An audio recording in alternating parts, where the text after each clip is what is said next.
He's quite a bit alive. Those are the way. We're definitely good. All right, let's go get it started since Mayor Westmoreland finally shows up. Thanks for waiting. Yeah. Well, we had to have a quorum, so. Yeah. All right, just remember we got some new speakers here and they pick up a lot of the conversation. So if you don't want to be blackmailed, be careful what you say. Speak up.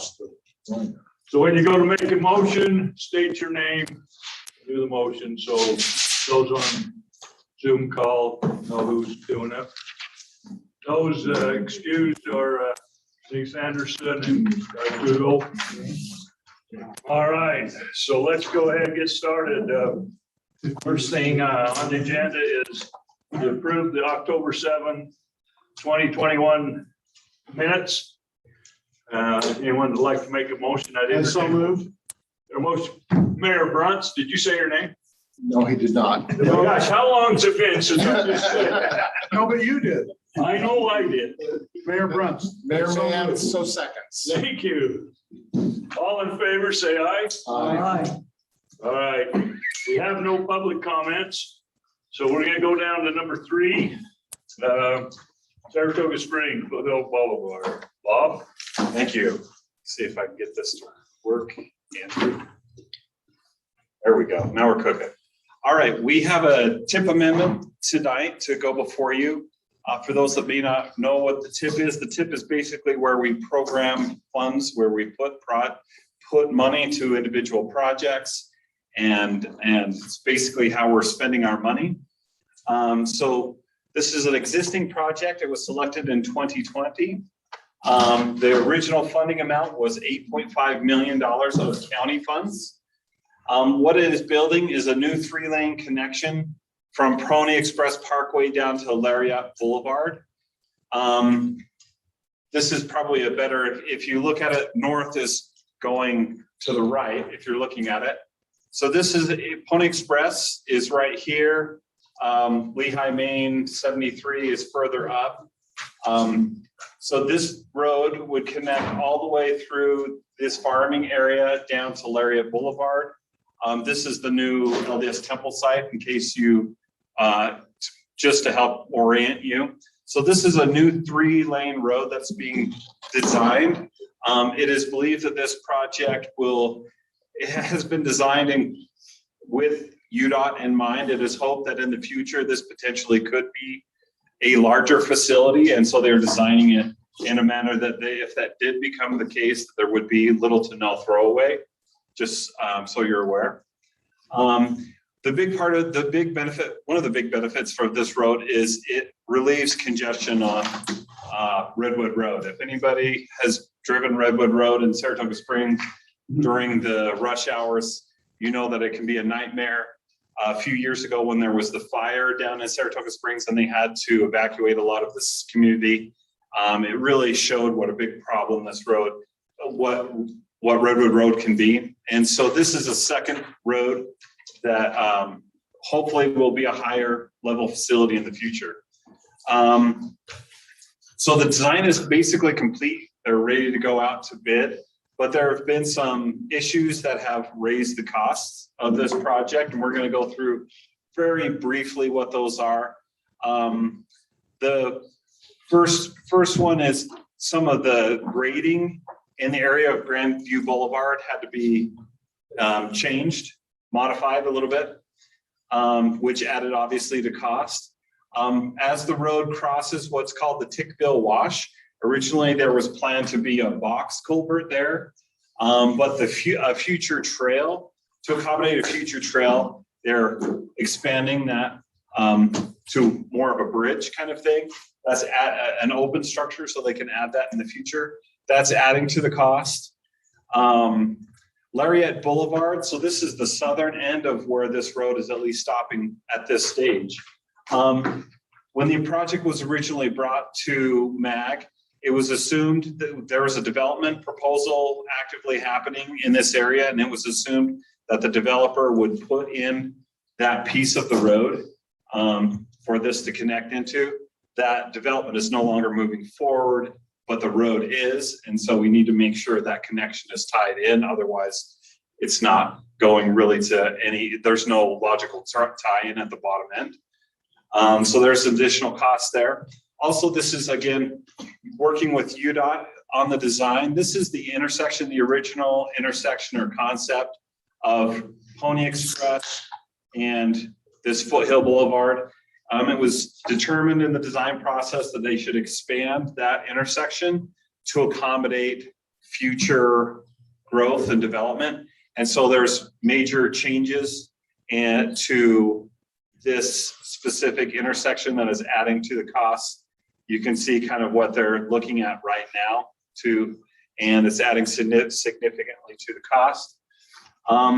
This is kind of a summary of all the added costs, but having done the design, they're about $2.9 million short of completing this project. And so Saratoga Springs is coming to ask for an additional $2.9 million. Here's a little bit more simplified version. So they were originally awarded $8.5 million, like we mentioned earlier.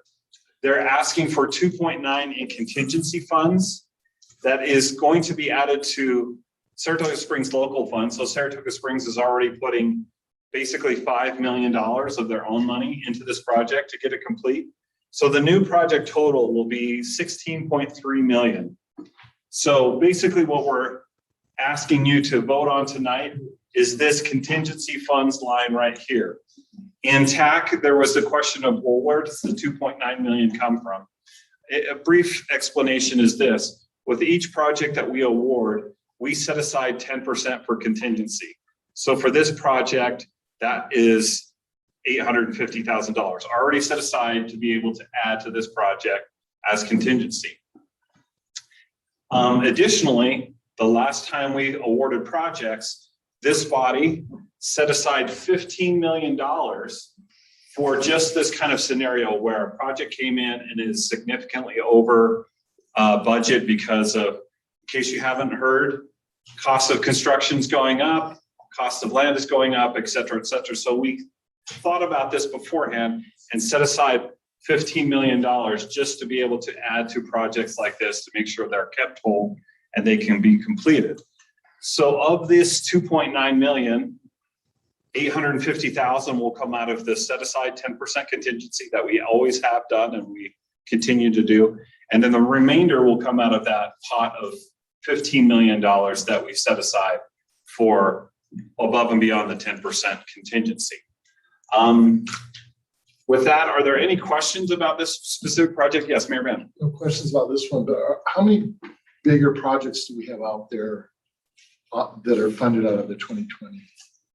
Bigger projects? Yeah, big projects like this were. So this one is, so if you're thinking in that $10 million range for 2020, I don't know if we have any more. So this project was selected in 2020. The reality of it is, though, is the funding isn't available until 24. But Saratoga Springs wants it bad enough that they are fronting the money, all of it themselves, waiting to be paid back when the money does become available. Our contingency money is ready now, but the 8.5 is not ready. We have a few more projects that are in this ballpark that are in various years, and I can't think of off the top of my head. The Provo Airport, we're putting 15 million into that in the next couple of years. Lehigh 2300 West, we're putting, I want to say 10 to 12 into that in the next few years. So the 15 million looks to me like it's adequate for what's ahead of us.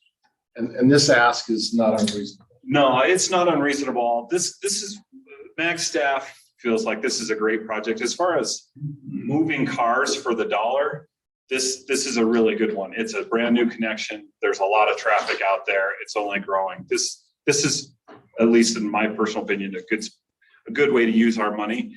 And I think one thing that we, at least the staff, have felt like is as we get into bigger dollar amounts that we have to spend, we'd like to see some of these bigger projects being able to be built, because those are the kind of projects we need. And there's not really a funding mechanism to pick them up right now. And so we feel like these are the kind of projects we'd like to fund. If there's no other comment, Mayor Mann would move.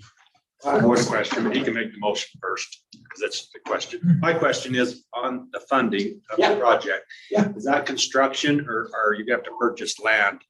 Is that So, just construction or? This is the 16.3 is the entire project.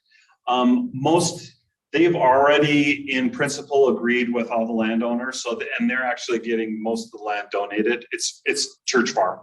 And so the church is donating their portion of the right of way. And it's around the temple side of the church. Yeah, exactly. But basically from our understanding, 16.3 million gets us to a completed open project. There we go. Motion by Mayor Mann, second by Mayor Staley. Mayor Staley. All in favor, say aye. Aye. Oh. Okay. Thank you. Mayor, if I can, just really quick, I just wanted to give a quick point out that we are doing the 2020 tip selection. So selecting projects like this, you should be hearing from your staff what projects they're proposing. If you haven't heard, talk to your staff or talk to us and we'll make sure things are moving the direction you want. But we're in the start of picking projects like this. So please make sure you're involved with your staff on that. How Sorry, far Mayor. south did you say that went? It's going down to Lariat Boulevard. Okay. So I believe this is, let me go back to a better slide. There we go. So this is Grandview Boulevard right here. Lariat's down here. So this is the golf course. Is Lariat where the fire station is too? Is that? I think so. I believe so. No, we're near Goshen then. Okay, that's fine. No, we got quite a few more maps to go that way. Thank you. Sorry, Mayor. All right. Let's let the record reflect that Mayor Kabusi has now joined us. You're so horrible. He's having too much fun. Yeah, it's awesome. What are you gonna do, fireman? Yeah, really, that's true. We can't. Cool. All right, let's go there to item number 4. Utah Valley Express before and after experience. Eric? You bet. Thank you. This study was initiated right as we were getting ready to start the UVX system. And part of the questions that were coming up was the before experience along 400 South in Salt Lake with the transit line there. We didn't have a lot of data before to know how that project benefited the system. And so UTA, MAG, and UDOT got together through some cooperative planning funds and started collecting data along the corridor. So as many of you may be aware, this is a corridor that's 10.5 miles long, with 18 stations. It connects UVU to Brigham Young University down to the Provo Intermodal Center, and it is serving those communities. So we went through and collected the data. So from a traffic volume, see right there, approximately 2,500 vehicle reduction. If you compare that to the before condition on University Parkway, about 50,000 cars a day, that's a 5% reduction in traffic on the road itself, where the UVX system is going. From a land use perspective, 18% of the vacant land was developed in some type of developed fashion. And then the travel time for the passenger vehicles did not change dramatically. As Rob Clayton and I drove the corridor a couple of weeks ago, we got off on I-15 and we drove all the way to University Parkway. We didn't hit a stop at the signal. So it's that combination of the transit priority and the signal coordination is working very well along the corridor. And having the bus in a dedicated lane helps reduce the friction along the corridor as well. The big thing is the reduction in crashes. So total crashes, 40% reduction in crashes, 45% reduction in crashes. So question, what do you attribute that to? People paying more attention and not being on their phones or what? What would you all attribute it to? I'm thinking they're watching out so they don't get run over by the bus. So it's a good thing. That's a good thing. No, it's the dedicated lane. Dedicated. lane. Yeah, been barriers. So cars aren't able, our highest conflict point is that when vehicles turn left or come out right, and it's that left turn vehicle conflict. And so we've eliminated that along with the majority of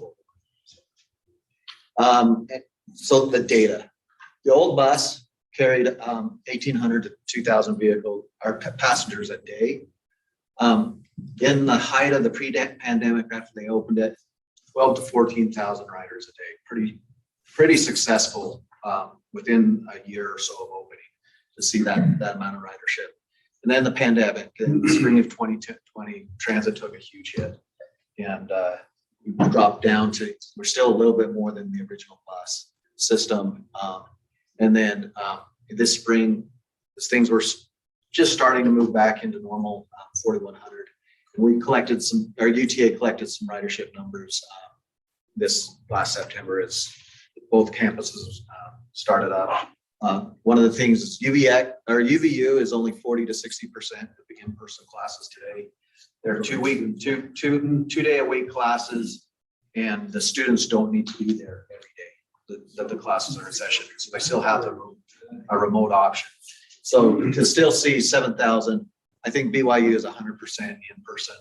And then the ridership or the headway between the buses went from 6 minutes to 10 minutes. That's where we're at today, is 10-minute headways between buses. Population change, saw a 3% increase in population in the Provo-Norm area, 6% increase in student enrollment. So pretty dramatic, or maybe not dramatic, but increases that are consistent year over year. I think the 6% is a pretty big increase in enrollment at the universities. And then the other interesting piece, even though we saw 2,500 vehicles dropping, the parking supply increased. So at BYU and UVU, about 1,500 stalls were increased from what it was pre-project. The private sector has installed just over 3,100 stalls. So pretty successful in that way. And then from an air quality standpoint. So one more question before you Yes. go off there. So you had land use going down by 18%. Can you extrapolate on that a little bit? That's vacant properties converting to, it could be commercial, it could be housing. So you're Yep. seeing increased commercial due to UVX. That's really where I would suggest is there's some type of changes in housing. Because I know the studies I've read is that, there's up to a 42% increase in new businesses along a mass transit line. But up in Salt Lake, I would suggest, they've been in operation for a decade or more. They're definitely seeing that as things continue to grow and develop along this line of land. Sure. That land is going to continue to change. You can see it on 4th South in Salt Lake. Exactly. So just look at what's happening at the University Mall or at the Old Plum Trees Center down in Provo. There's changes that are happening. So we're at 50% of peak right now. Yeah, Or is that the same with other parts of the transit? I don't know. Do you know? It is. We're a little bit under that. We're not at 50%. So this is better than. UVX is performing, at least coming back a little quicker. Part of that's due to the student population.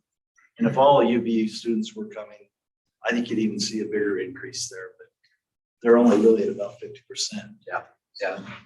My understanding is that 7,000 is equivalent to what Front Runner was carrying pre-pandemic. So just for comparison purposes. UVX is probably the most successful bus or transit line in the entire system. Do you agree with that? If you're in Utah County, we definitely say that. No question about it. Oh, come on, you can say that, you're in Utah. Well, that's what I'm saying. We say that. We're in Utah County. And Beth's up You're there among friends here. in Ogden, and she's thinking that OGX is gonna be screaming. It's all electric. So it's kind of a new foray into that area. So anyway, I didn't mean to interrupt. No, you're good. It's the electric, the kind where it's the wires Can't hear above you. the bus. No, it's all battery. And they recharge it. Is that the U of U or the USU technology? No, Coils. we're working, well, it's a partnership with with Rocky Mountain. And yeah, it's a partnership.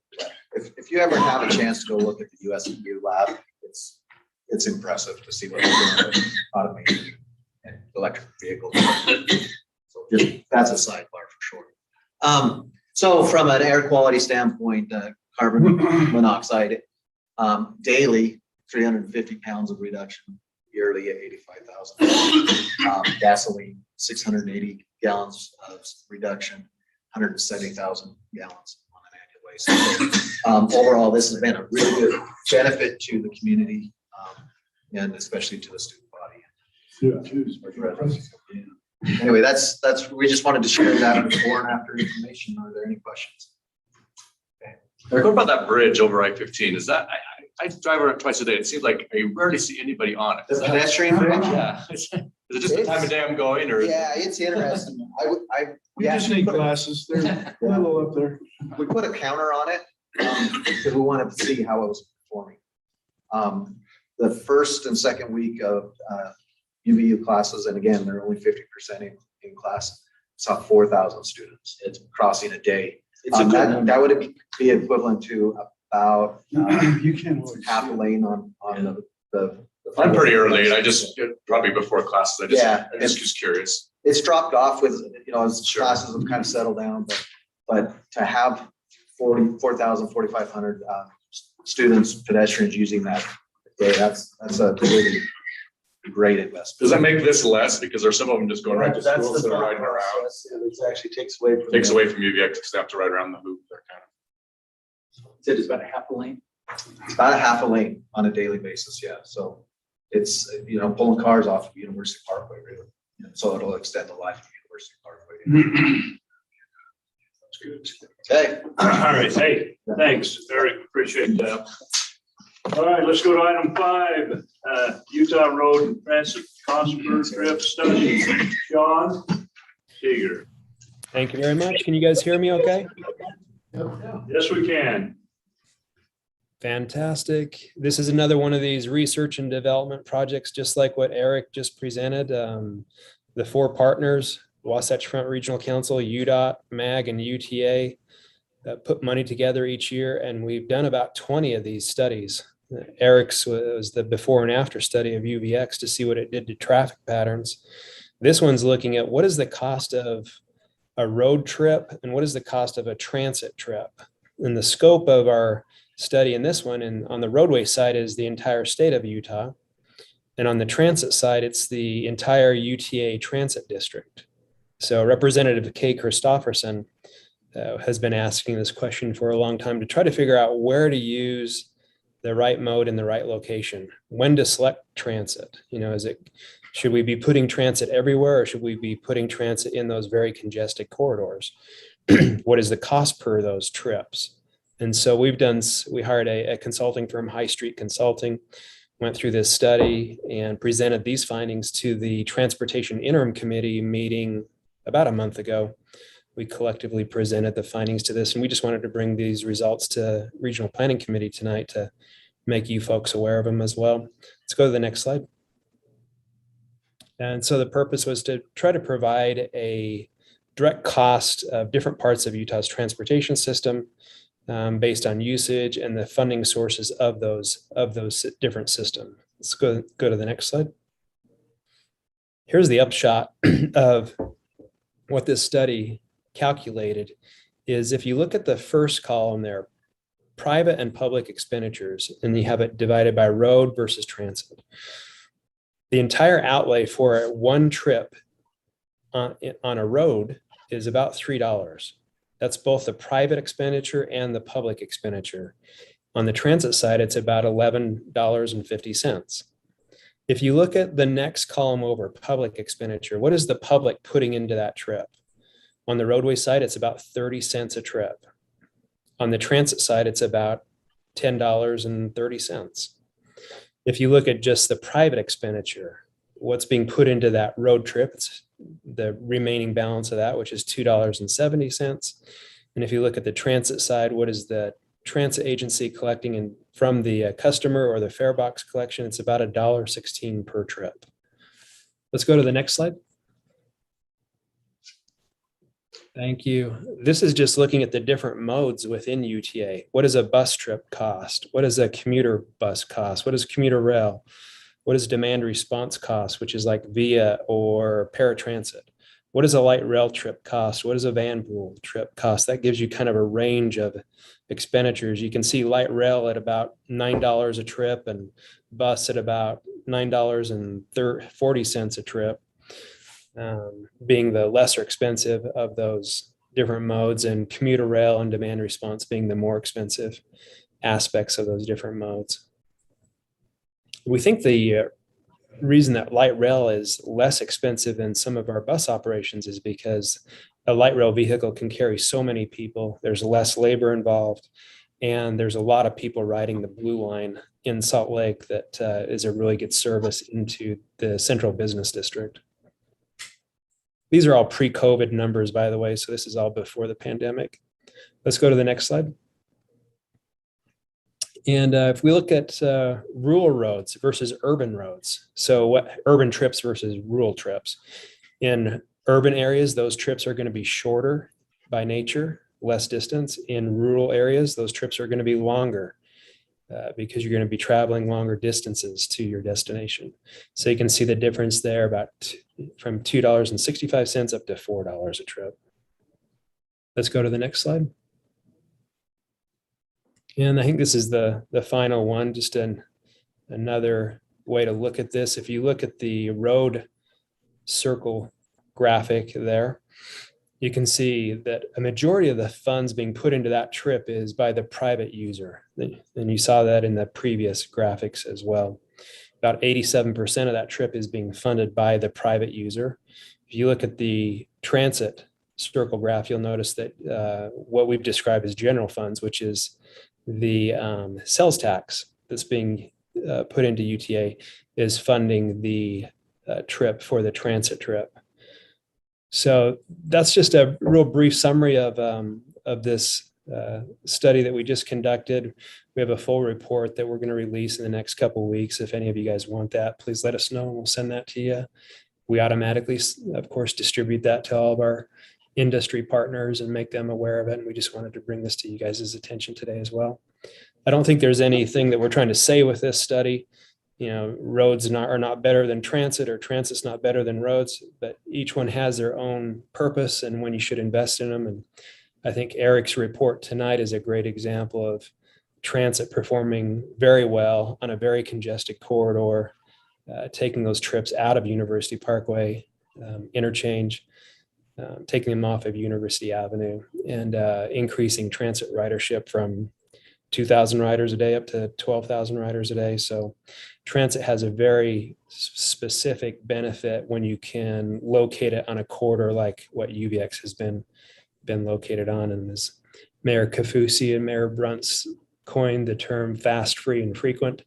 And that's the key to success on that particular corridor. And we see OGX, the Ogden to Weber bus, following that same path. Can I answer any questions? So Sean, Mayor Brunst here. So the costs that we're seeing up there, are those operational costs only? Are those some costs for building the road and building the rail, et cetera, plus operational costs? Great question. These are all costs. These are the initial capital outlay depreciated, as well as the ongoing O&M cost of both roadway and transit. So it uses a massive spreadsheet that we created to basically budget our unified financial plan with. And in that spreadsheet, it accounts for all expenditures, both local, state, federal funds that are coming in, the initial capital outlay and the O&M costs, and then it depreciates that asset over about 20 years. And then one other question, is there a correlation you can show between transit versus roads as far as how much transit will take off of a road as far as the lane goes? Like, it's generally said that because of front runner, 1 or 1.5 lanes are taken off the freeway. Is there a way to show that correlation more closely? I think tonight we heard from Eric Rasband that we reduced traffic on University Avenue, University Parkway at 5%. And through the interchange there with the new pedestrian bridge, another 500 trips. And Eric, I think, just estimated that at about a half of a lane, if that's what I heard correctly. There are ways to calculate that. It needs to be specific on what corridor are you talking, on what mode of transit are we going to estimate, and so on. So you'd have to get specific about, which corridor we're referring to, but I heard that from Eric tonight.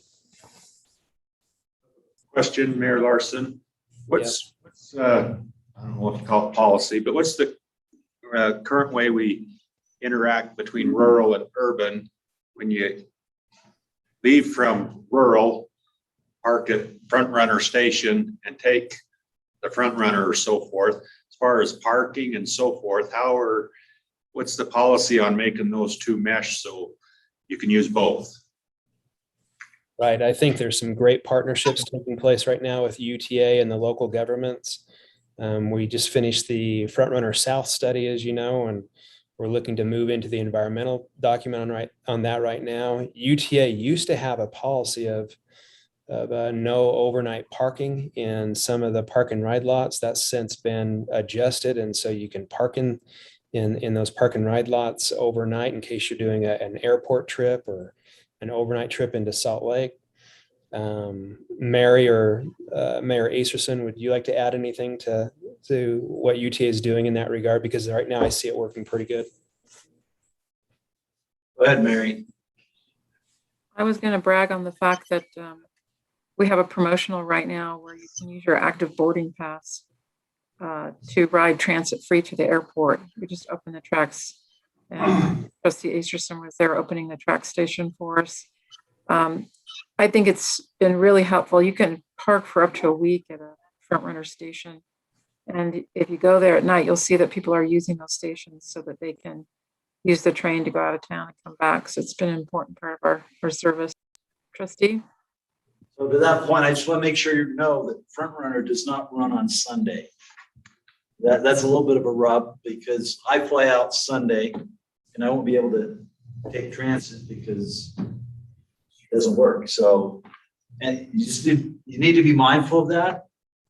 To Sean's point on the transit studies and the cost per mode versus cars and the different modes that UTA has, some of the other factors that we need to stay aware of is the quality of air. And Eric talked to that a little bit.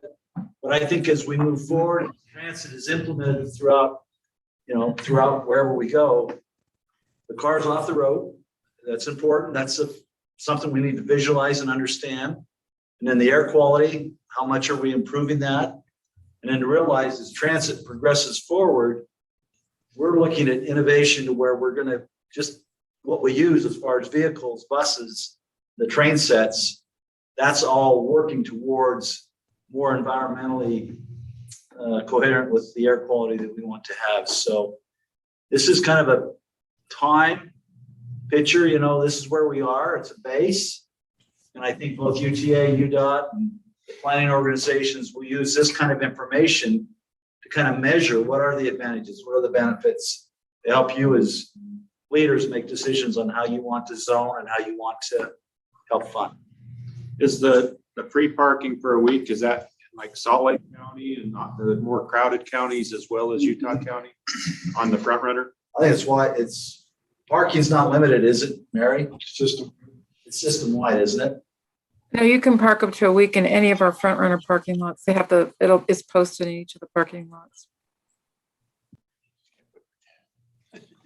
I would add one piece to that air quality comment as well, that we're seeing that cold start vehicle trips that drive their vehicles to a Front Runner station, and then combined with the emissions from the diesel locomotive, are actually adding more pollutants to the air than if the person was to continue driving in their car with a warm vehicle. Now, we're making some improvements, as Trustee Acerson mentioned, with technology at UTA, where we're using some cleaner diesel technologies, electric buses at the OGX, operations. And then Park City has done an electric express bus for about 4 years now, coming into Park City with some really good success on that bus as well. So we need to continue to transition our technology into cleaner technology. The real air quality savings from transit comes in the savings of vehicle congestion on the freeways themselves. So reducing vehicular congestion is our air quality benefit when we're using transit. So that's something to pay attention to as well. Sean, I would add that the UVX buses are hybrids. We use a diesel electric vehicle on UVX. And I need to correct myself. I think if you're longer than a week, you need to call, there's a number there that you call the transit police so that they know that why your vehicle is there. So you can use those front runner lots when you're going up to the airport for longer. Thank you very much, Mayor Leifson. Let me know if we can answer any more questions. Any other questions, comments, editorials? Sean, do you have any conclusions in your report, or is it just the data, or is somebody going to summarize something later and put some, what can we derive from the information? We were really tempted to make recommendations, and we were very disciplined and hard on each other not to make any recommendations, because you have to look at the specific corridor that you're considering using transit on. And really, this is more of a data analysis to say, here's the data associated with the costs on per trip. And that's what Representative Christofferson wanted us to answer.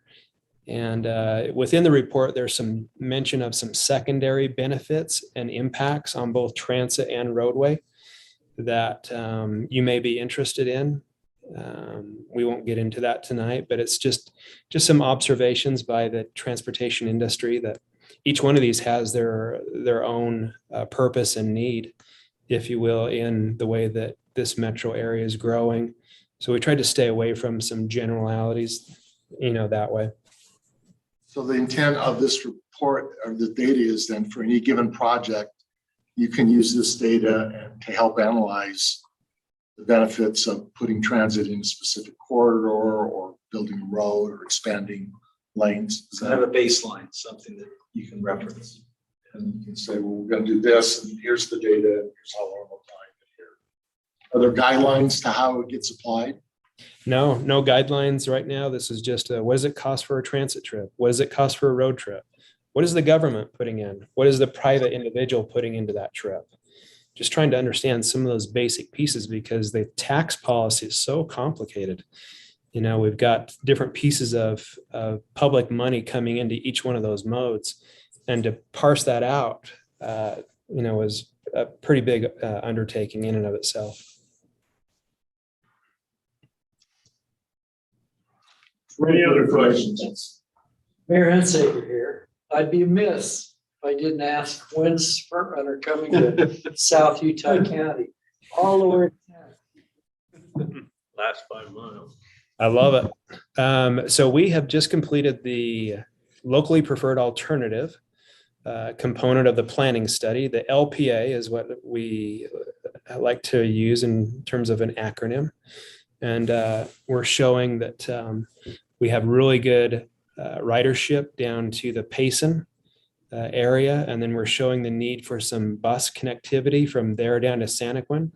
And we're also making a recommendation in there that we need to put onto the MAG long range plan the future commuter rail connection from Payson to Santaquin past the year 2050. So what we're saying right now is we cannot justify it on a cost per rider basis to Santaquin by the year 2050, but by the year 2060 or 2065, we just as well, we probably will be able to justify it. And we got to start doing corridor preservation work, planning work associated with that that'll make that happen. Mary, do you want to add anything to that since you're a part of that? Just underscore everything you said, and it's really important that we get some land set aside that I'm going to underscore what Sean just said, particularly for stations, that we use that corridor preservation funding so that we can really make sure. I think if we do that, it'll help others make decisions about development when they know that we purchase land in anticipation of the stations. Yeah, So the critical part is the alignment. Make sure we know, so we can plan both from the city, UTA, and developers and everything. So the corridor to Santa Quinn is a priority, preserving the corridor right now, today, even though you don't maybe put the tracks today. yes. This is Tom Sakovich. As a perspective, in the last 15 years, we've had Front Runner put up all the way up to Ogden from here in Provo. You should expect that Santa Quinn growth will magnify in the next 5 to 10 years, and that the Front Runner may be in demand much sooner than 2040. So it's something to think about and keep that perspective. I know you're working on the numbers of population growth, but given what we've seen just in the last 15 years, we should expect that Santa Quinn will be in population similar to what Spanish Fork is. Very good point, Commissioner. What's great about this plan, the regional transportation plan, is UDOT, UTA, all of you local governments get together every 4 years and you update that plan. And you say, what happened in the past 4 years in terms of growth and infill? And is it time to move that project up in time? And so fortunately, we don't do just one plan and then wait to the end 2050. We revisit that plan every 4 years, do that look back to make sure that we didn't miss something. So I appreciate your comment. Anakin certainly is a different place in just 4 years, I'd say. Just since Kirk and I's had a relationship over the last 4 years, it's a totally different place in just 4 years. So it will be interesting to see what the next 4 and 8, 12 brings, because it's definitely getting down there. What's really important about the study we're just completing is this is the first time that we put in writing the details that we need to make these adjustments that you all are just talking about. And while the cities have anticipated that it's coming, we've never done a complete locally preferred alternative, as Sean pointed out, where we can now turn to the document instead of starting from scratch. We also have funding to start the environmental study, which gives us much more detail. We start to get into the engineering, and all of this just really readies us as we can watch and see what happens, because we know we're going to grow. It'll take probably 2 to 3 years to complete that environmental document. So UTA is going to begin work on that. They built it as part of their Front Runner Forward campaign. And so they're looking at integrating that, this piece of it into that larger effort. I'd like to see it done in 18 months, but we'll see what we can get done. All right. Thank you. All right. Appreciate that, Sean. Okay, update reports. I don't know, Commissioner Evans is around or anybody speaking for him, for you, Doc? Yeah, I'm here. Can you guys hear me? Oh, there you are. Excuse me. You didn't look like Jim.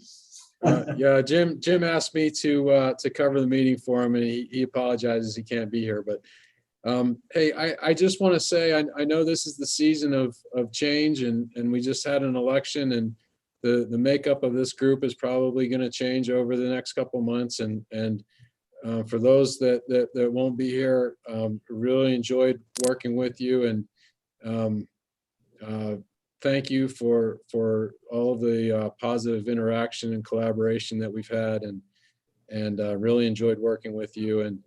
And I know you got more exciting things to do now, and that's great.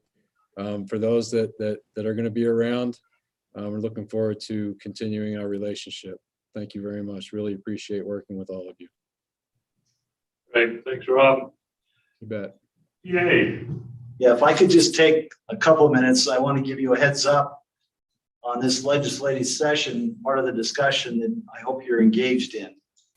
The Front Runner Forward program, is the money that was given last year was to try to see where we could double track Front Runner and get some efficiencies.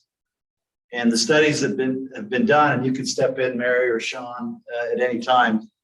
The studies have been done on the north side of our system. It's Express is kind of what they seem to think they want, but on the kind of the mid to the south, it's more frequency. And so there's going to be a pretty interesting discussion to see how those monies are implemented. Is it Express or is it frequency? And it's preliminarily, I think, the discussions from UTA's point of view, well, don't quote me here because I'm only one trustee, but is that frequency is probably the next step that needs to be done across the system, which I think benefits Frontrunner South towards Payson and Santaquin. But that's gonna be an open discussion.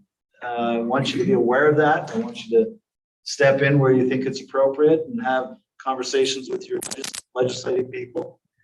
And anyway, that's kind of one of the issues that we're gonna be dealing with, so. Okay, Stay tuned. yeah, and our budget, our tentative budget is out. I believe it's been sent to you. Hopefully it should have been. So comment period is now until December, first part of December, or some time in December is when we have the local advisory council looks at it, and I think it's November 16th, they weigh in on it, make a recommendation to the trustees or the board, and then in December, based on the public comment, any changes, then we'll ratify that budget in December. So please look at it. I know you don't want to look at numbers all that much, do that in your cities, but we welcome that oversight. Okay, That's it. any questions?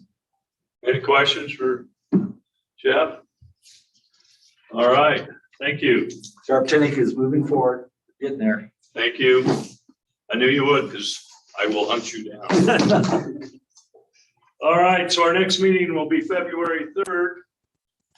I just want to take a minute to just thank all of you for the opportunity to be a part of this group. You know, there are a few of us here that's not going to be here at that meeting in February. And I know they feel the same way I do. It's been a great run, and we appreciate all the staff and everyone being together. This is a great group. I appreciate all of you being involved in your communities and trying to make each one better. When you make each one of your own cities better, it makes our county better, it makes our state better. And then it eventually makes our country better. And so getting involved is great, and I appreciate that.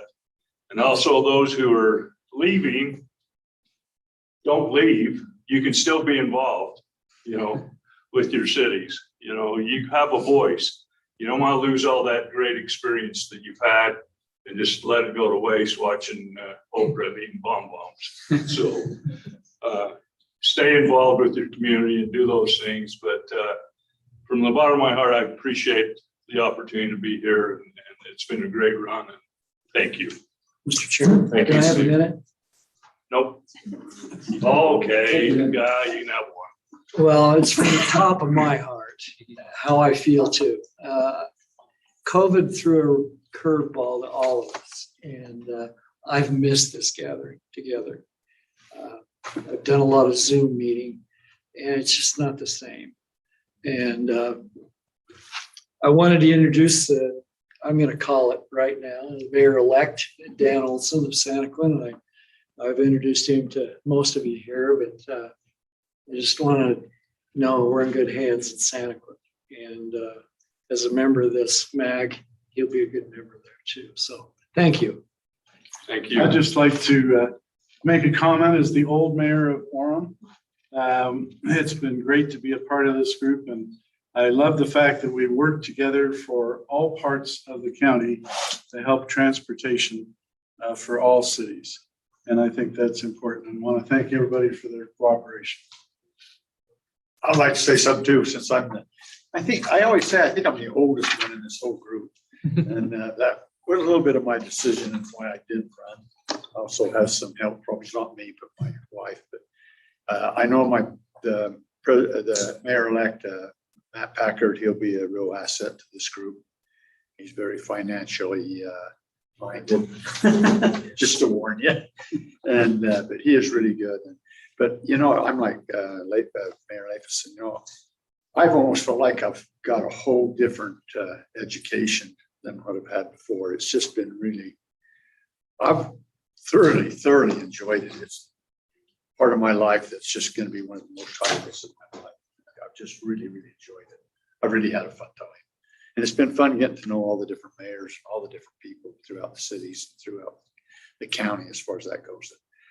You know, the thing that I think has really been important is how well we can work together to get the right projects done and get them started. And, you know, I think that's one thing that I've learned more than anything is how good it's been to have work and that everybody is really concerned what's happening in the whole area, not just in the perspective area. So thank you very much. And I've really enjoyed it, really have. So I'll be remiss if I don't say something, sorry. I'm just gonna say thank you. I am a better person for having participated in this group. I've learned from all of you. I watch a lot and you guys are all great examples in your own ways. So thank you. And I'm gonna miss it. So thank you. Yep, it's great. Ditto to what everybody else is saying. So I just hope the friendships continue, that we don't forget, you know, because that's relationships. That's the most important thing. That's what gets things done. You'll have a new mayor from Linden that'll be here, Carolyn Lundberg, and she's excited to jump in and anxious to do that. And it's just great.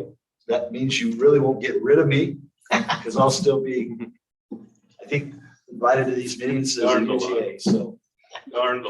and I'll keep reporting. Thank you. That'd be Me great. and Bill are uncontested. We might be here forever. Yeah. Can't get rid of it. Unfortunately. Well, it's been a great group and the relationships are awesome. And I think they'll always stay, you know. So if you see me in the gutter sometime, please pick me up. Put a nickel in your Don't can. miss the Christmas party. Yes. That'd be good. All right, with that, I would entertain a motion to adjourn. Mayor Hensaker, so moved. I'll second it. Mayor Child. Child. All in favor, say aye. Aye. All right, we're done.